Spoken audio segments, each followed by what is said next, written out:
It's MTG Reviews, and today we have a BMW 340 and then an M340. There's a difference. I'll show you. So I think what to start with is how they look, right? This is the F30, quite legendary. The design, we all know it by now. We all love it by now. So quite beautiful. This is the G20, the new model.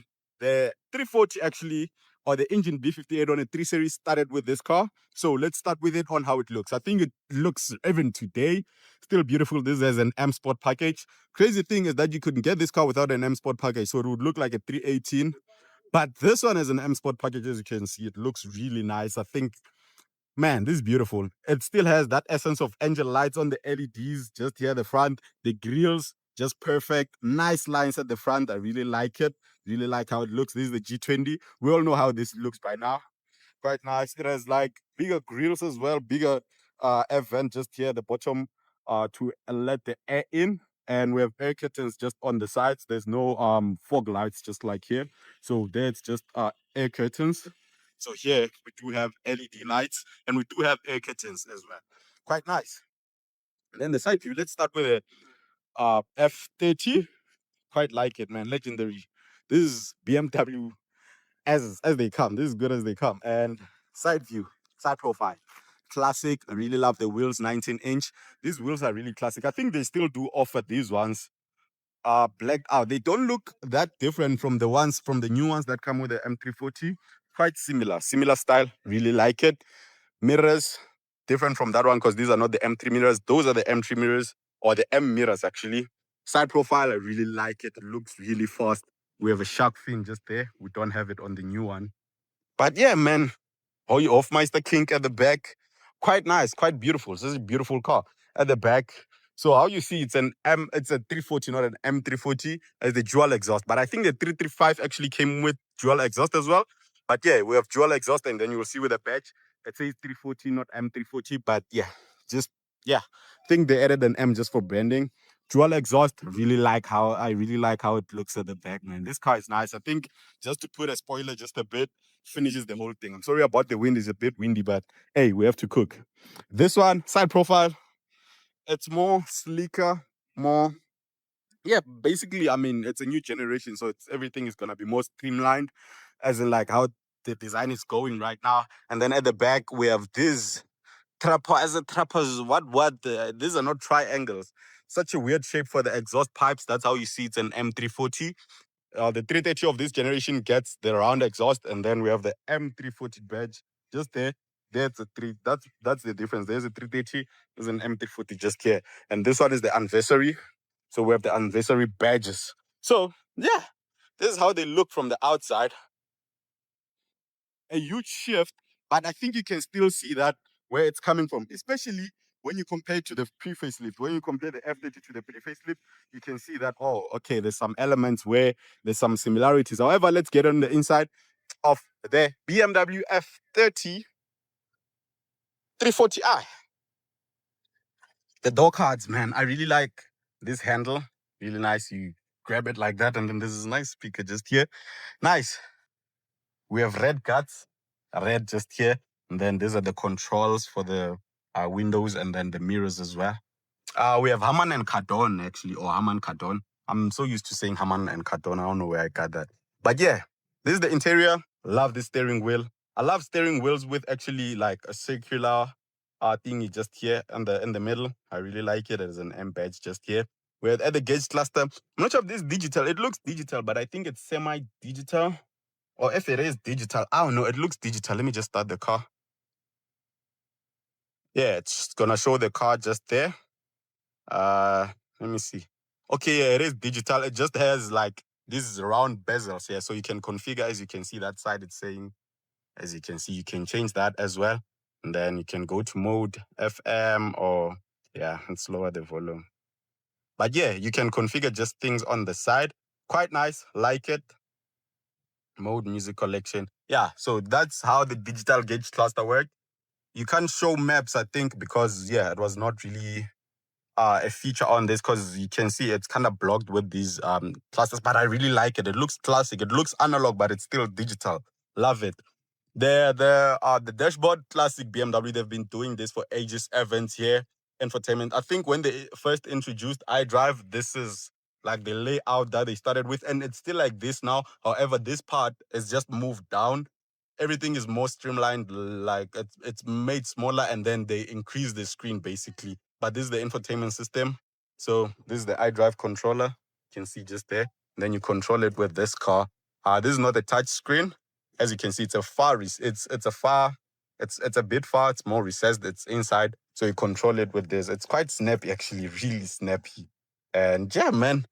Just down here we have modes. Can switch it to sport. It's gonna show you there, and you can configure sport to be how you want it. And then we have Eco Pro just there.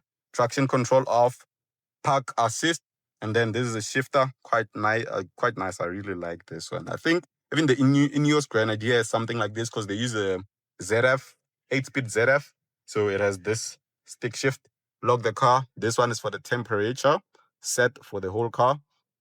Here you can set these buttons to do what you want them to do. So by just swiping your finger here, it's gonna show it, or it's gonna reflect there. And then here there's a climate control. I really like this dual zone climate control. You can set it for the driver just by doing this, man. I mean, miss it so much in new cars. You can't just do this. You have to go through the screen and press buttons. Here you just beautiful. Just do this. Temperature changes just like that. Switch the fan off just like that. Switch it on just here. Everything was much simpler, and then the events are just here. Like it. I like how this dashboard looks, man. Everything is put together nicely, and then the materials, not scratchy materials, nice materials as well. And then as you can see, the door card is nice. The guards, as you can see, red seats, red center console. Yeah, man, this thing is quite nice. We have a sunroof just there. Same with the new one.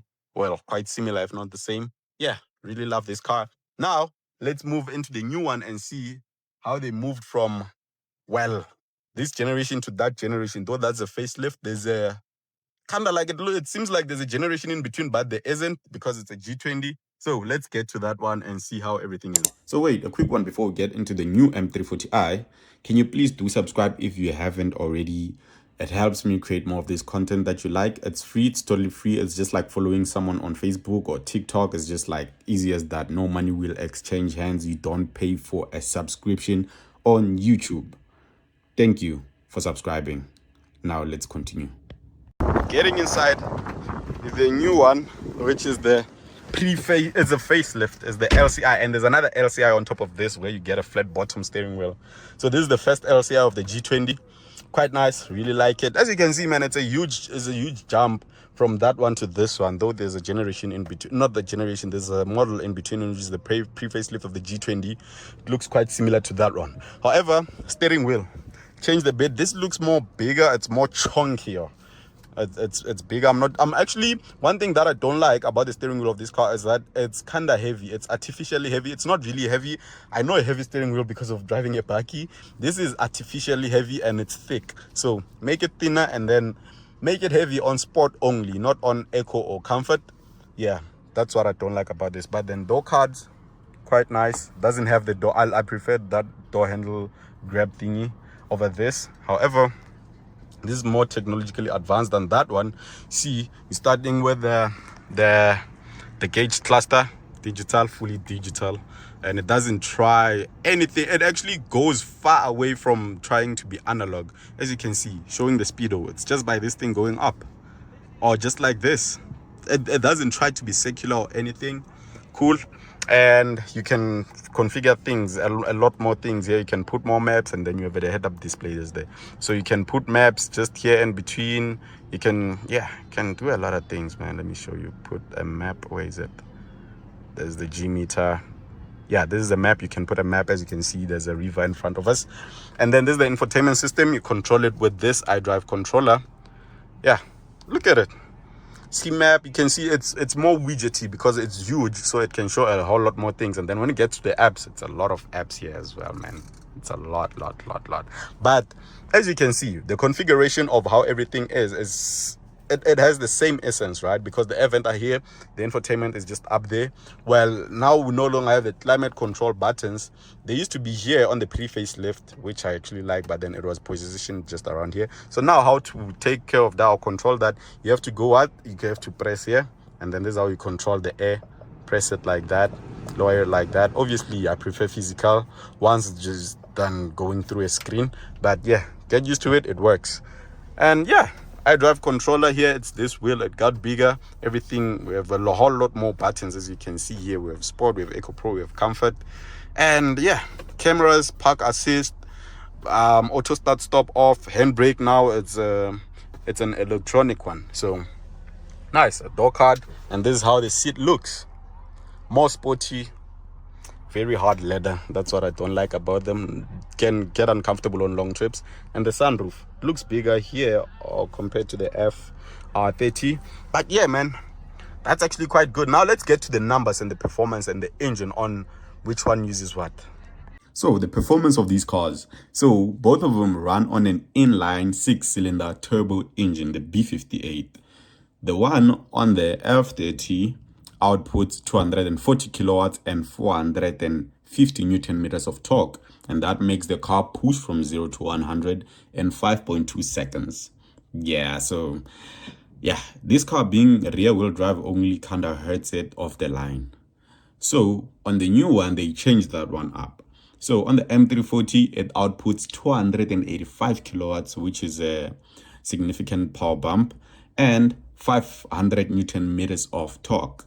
So yeah, and it being all-wheel drive helps it off the line, in which it does it from 0 to 100 in 4.3 seconds. That's just about a second quicker compared to the F30.